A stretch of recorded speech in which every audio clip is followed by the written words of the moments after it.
All right, good afternoon, ladies and gentlemen. Welcome to the Greater Boston Friends of Camp Constitution's monthly luncheon in beautiful Reading, Massachusetts. My name is Hal Shirtliff. I am the director and co-founder of Camp Constitution. And I'd like to introduce a friend of mine, Ted Tripp. Ted is a contributing editor of the Boston Broadside, which is one of the few, maybe the only conservative publication in Greater Boston. And I remember cutting my conservative teeth on the Boston Herald back in the 70s and early 80s when it had real conservatives that would write on a regular basis. Those days are gone. I mean, you still have Howie Carr and maybe an occasional columnist, but those days are gone. But we do have this great publication called the Boston Broadside, and it's really something that's like started off as like a mom and pop operation, right? So without any further ado, I'd like to introduce Mr. Ted Tripp. Ted. Thank you, Hal. It's a pleasure being here today to tell you a little bit about our paper. Next month will be the 5th year that we've been in existence. It was started by a friend of mine, Lonnie Brennan from Georgetown, and he has a background in business administration and writing. He was editor of his college newspaper. He wrote sports for the Salem News and for another Saugus newspaper. And about 5 years ago, he got involved in the Justina Pelletier case. I think a lot of you remember that. It was the young lady from Connecticut who was basically kidnapped by Children's Hospital and the Department of Children's and Families in Massachusetts and the courts. And they wouldn't release her back to her family. And anyway, he decided to do something about it.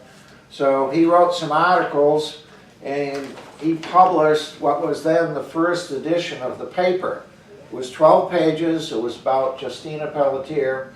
He had 1,000 copies printed. It was all black and white, very simple as you can see. And he drove up to the State House, and there was a rally by Jeff Cooner. If you remember, we're going back 5 years now. He had a rally on the State House steps to release Justina Pelletier back to her family in Connecticut. And it was, so you had Jeff Cooner and Representative Jim Lyons, and so a lot of the representatives got involved. And so Lonnie went up, he got a parking space, he took out his 1,000 copies, and he passed it out to everybody at the rally.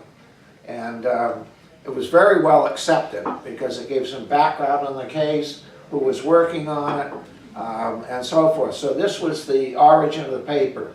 You see it's very small, it's 12 pages, it's all black and white. So that's the beginning of the Boston Broadside.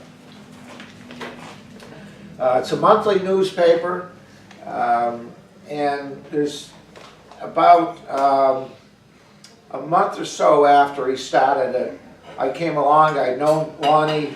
He ran for state representative twice in the 18th Essex District, which is the one that after he ran and was defeated twice, Jim Lyons came along and ran. That was his district for 8 years until last November when he was defeated, and then he's gone on to become chairman of the Massachusetts GOP. So after Lonnie came out with a newspaper and I found out about it, I said, this sounds like fun. So I decided to get involved. My background is not in writing, but it's in chemical engineering. I got involved in politics back in 1990 when it seemed like a good idea. I was against the Governor Dukakis tax increases, tax and fee increases.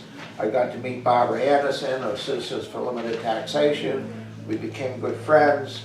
I did a lot of political work to help work against that particular Question 3 campaign and subsequently other campaign political issues since 1990. So when this came along, I said, Lonnie, I want to help you. I want to write for it. Let's do this together. So that was 5 years ago. And since then, since that 1,000 copies, we're now printing over 15,000 copies a month. We have gone to color on the first page, and about third to a half a page is the color inside. And what we try to do is print or publish articles that you won't see in the general media, general newspapers. And there's two things we try and do. It's generally about, excuse me, Massachusetts politics. We've expanded that in the last year or so to include New Hampshire and parts of Maine. So it's going to eventually be New England politics, and it's based on politics. And it's news about politics, and like I said, it's things you won't find in the conventional newspapers. And it's also, we try to bring what we call voice to the voiceless. And that's people who have some kind of a situation or a beef about government or some kind of an injustice where they can't get any interest from the media or their state representatives, their government. And if we find some substance behind it, we'll publish a story on it. So that's kind of where we're coming from when we publish articles. It's mostly, as I said, Massachusetts politics or regional politics. We also have a series of national columnists like Ann Coulter, Pat Buchanan, Michelle Malkin. So those take care of the national issues every month. Everybody else is pretty much a local writer. We're not making really any money on this to speak of. All the money that we take in is pretty much put back into the newspaper. All the local writers, everybody is unpaid that writes for the paper. And we get some revenue from paid circulation. We have subscribers to the paper. We also sell it at some mom and pop stores, and a lot of stores we give it away as free papers. So there's general circulation, mostly southern New Hampshire and east of Worcester. A lot on the North Shore, some on the South Shore at Cape Cod, and I say mostly east of Worcester, a few towns south of there as well, down to the Connecticut border as well. So we cover a good part of the eastern state. Like I said, 15,000 issues a month. Some of the stories we have done in the recent past, I did a 13-part story on the budget, the Massachusetts budget. Now, this may be boring to a lot of people, but the interesting part is when the legislature comes up with its version of the budget, which comes out of the House Budget Ways and Means Committee. And it's always an increase over the previous year. So, because this is Massachusetts, this is what they do. And on top of that, the House, the 160 members of the House, always decide that's not enough. So there's typically over 1,000 amendments that are added. And we picked the year before last, there were 1,200 amendments that were offered to the budget, which is around, then was around $39–40 billion. So we took a strong look at the amendments and what do they entail? And so we did a 13-part series, and if you see the graphics, at the top we have pigs at the trough for the graphic. Then underneath we actually have pictures of the legislators who were the worst offenders. And then we list the type of amendments. And I'm going to give you some examples here. And by the way, when it all adds up, we listed $600 billion, $600 million of amendments that we thought were unnecessary. And there's two types. One is for pet projects in their district, and the other one is just added money to a line item in the budget that has already been increased from the previous year, but they thought it should have more money. So I'll give you some examples. Representative Matthew Muratori from Plymouth. Explore Natural Plymouth added an amendment not less than $207,000. Representative William Strauss of Mattapoisett. Help Greater New Bedford tree owners grow healthy fruit, not less than $50,000. Representative Colleen Gary of Dracut. Build a gazebo in Dracut, not less than $25,000. Then you got some big ones here.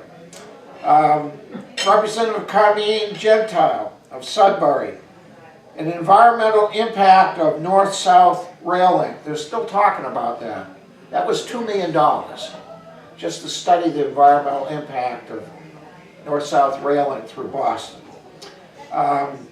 Here's one from Representative Chris Walsh of Framingham, who fortunately is now deceased. Fund the Boston Cup Antique Car Show, $250,000. Representative Carlos Gonzalez of Springfield, Puerto Rican Parade in Springfield, $50,000. And it goes on and on here. Here's some ones the town should be paying for. Representative Sean Dooley of Norfolk, repair public tennis courts in Plainville, not less than $50,000. Representative Harold Naughton in Clinton, to Lancaster for building a playground, not less than $65,000. It goes on and on. And these are all approved with no debate on the floor of the House. They are bundled into larger groups of amendments.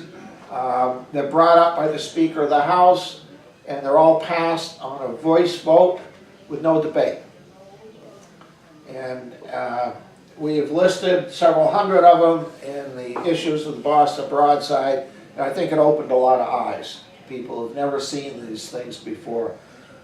We did not list amendments that increase funding for veterans issues, or what we thought was appropriate spending for regional issues, education, and so forth. But there's obviously a lot of pork that almost never gets turned down, unless you're a Republican. And then they seem to get turned down on a regular basis or withdrawn. Other issues we've covered, we had a three-part series on EBT cards.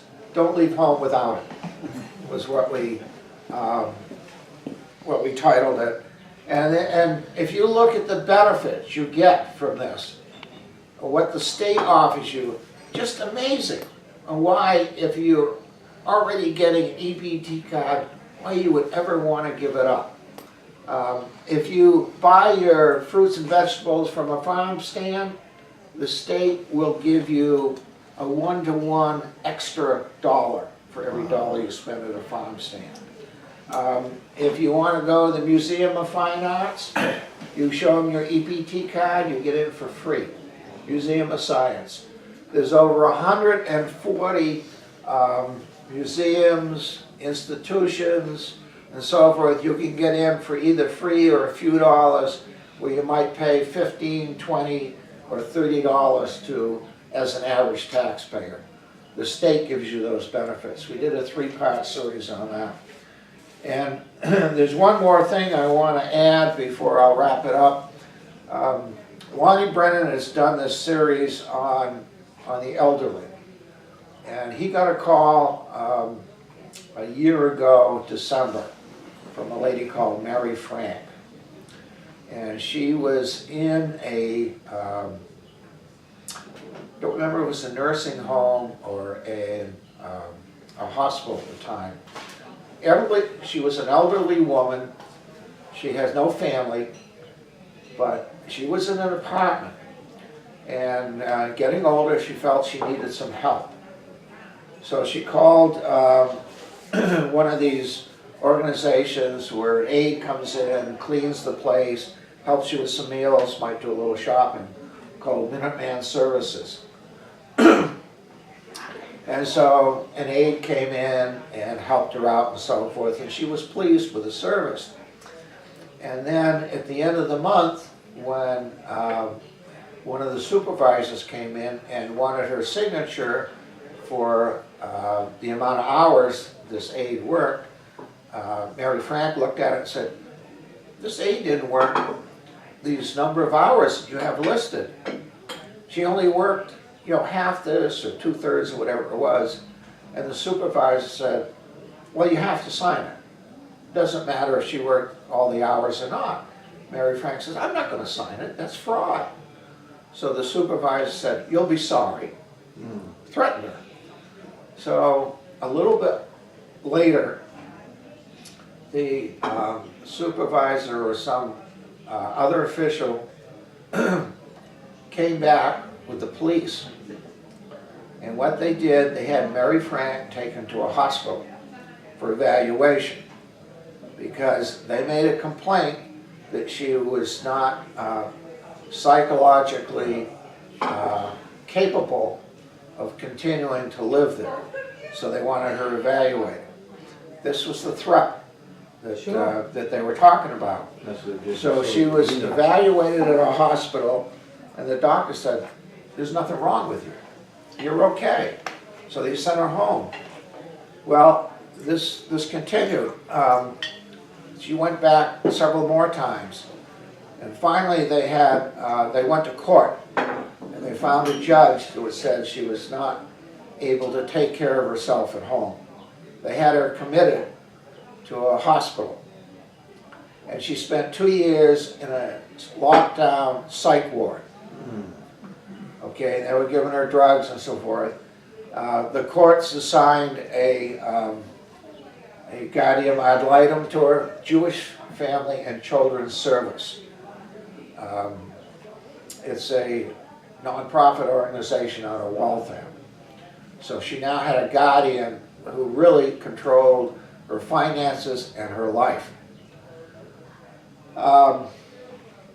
It's really a very sad case. Eventually she was let out of the psych ward and went to a nursing home where she was treated very badly. She eventually, through a doctor, found out about the Boston Broadside and called Lonnie Brennan. And Lonnie went out to visit her, found out about the background. We wrote about it in the paper. And the guardian ad litem found out about it, didn't like what we were writing, got a court order preventing Lonnie from visiting her. The last time he visited, they called the police on him, had him taken away from the nursing home facility, and he was got a letter from the lawyer of Jewish Family and Children's Service saying he was not allowed to contact her in any way or anybody from the Boston Broadside. We had actually, before then, before he got the non-contact letter, we had set up a fund to help her to get her phones. They kept taking her phone away. So she had no communication with anybody. So we had developed a fund to buy her phones. I think we ended up buying her 3 or 4 phones and sort of smuggling them into the facility so she had contact with the outside world. So sometime last fall, we lost contact with her, and we just found out in the last few weeks that she's passed away. So we don't know exactly what happened, but she was not getting the medical treatment she needed. The guardian ad litem, we never were able to communicate with this woman who was in charge because the guardian actually had her own lawyer, who was the one that said we were not permitted, anybody on the Broadside, nobody was permitted to contact Mary Frank. So it's a very sad situation. She had no family to stick up for her. We're a small newspaper. We don't have a legal team that can go through the courts and so forth to try and dig out the details of some of these things. But it's very unfortunate. We could give you the facts. We wrote it up in the newspaper, but we were not powerful enough as an entity or a newspaper to help solve the situation. But these are the kinds of things that you will read about in the Boston Broadside. We try to bring to your attention, and if we can, we try and do something about it. So that's what our newspaper is about. One last thing to let you know, it is a conservative newspaper. You'll read things about pro-life in here, pro-traditional marriage. If Republicans do dumb things, you'll read about it in the paper. Democrats do dumb things, you'll read about in the paper. So it's not a Republican or Democrat newspaper, it's a conservative newspaper. And it's monthly. One of the things I do is I go up to Beacon Hill once a month and deliver the paper to every single senator and representative and the governor, lieutenant governor every month. So they know what's going on, at least from our perspective. And that's pretty much it. How can people either subscribe or advertise or become distributors? How can they get a hold of you or the paper? We do have a website, bostonbroadside.com, and you can go to our website if you want to subscribe. We do have some of the stories on the website, but not all of them, and that's sort of to entice you to subscribe. If you want to advertise, that's great, because all the revenue we get goes back into the newspaper to either expand it in terms of the number of pages or the distribution. But you can subscribe by going onto the website. It'll give you either a phone number or a form to fill out, to send in, and you can subscribe to our monthly paper. So, thank you very much. All right, thank you. I subscribe, but I haven't got this, I'm on the slow, the bulk, or the slow delivery. Yes, the most When recent. should I haven't gotten this month's issue, should I have gotten it by now? Well, you can have this one. Well, I know, but I mean, when do they It usually just arrive? came out about a week ago, Oh, okay, all right. so you should have it shortly. All right, okay. Well, one thing about the daily newspapers, which I think is a good thing, is that they've lost half their circulation. And, I mean, generally speaking, most of them are very far left. The Boston Globe, I remember it was about 5 years ago, they had a rally to save the Globe. Whoever thought that would be possible 10, 20 years ago. John Henry bought the Globe out, but all of the daily papers have seen a dramatic decrease in circulation. The only papers that seem to be holding their own are the weekly papers. They usually pick up free of charge, community-based, and papers like this. So, but they only exist because enough people support it. Just like our Camp Constitution, people see the merit in what we do, they support it. And so I do encourage you to support this paper, Boston Broadside. We do run ads in there for Camp Constitution, and they've actually been very generous with giving us some free time as well. And I recommend that if you need a service or a product, why not keep the money in the Patriot community, so to speak. There's a printer from down in New Bedford, I think, or somewhere in that neighborhood that advertised, and I called them up, and they've been doing some of our printing. They do this nice, high-quality printing. So if you can, and then let them know, hey, I saw your ad in the Boston Broadside, which means they're probably going to renew the ad when Ted calls them up to renew it. So anyway, with that, I want to thank you. And please, if you want to learn more about Camp Constitution, visit our website, and you see the sign to my right, your left, is the summer camp coming up July 28th to August 3rd. With some incredible instructors. In fact, last year, one of the instructors spoke at your meeting, the British Lord Monckton, who will be returning this year. So with that, I want to thank you, and we'll see you next month. God bless.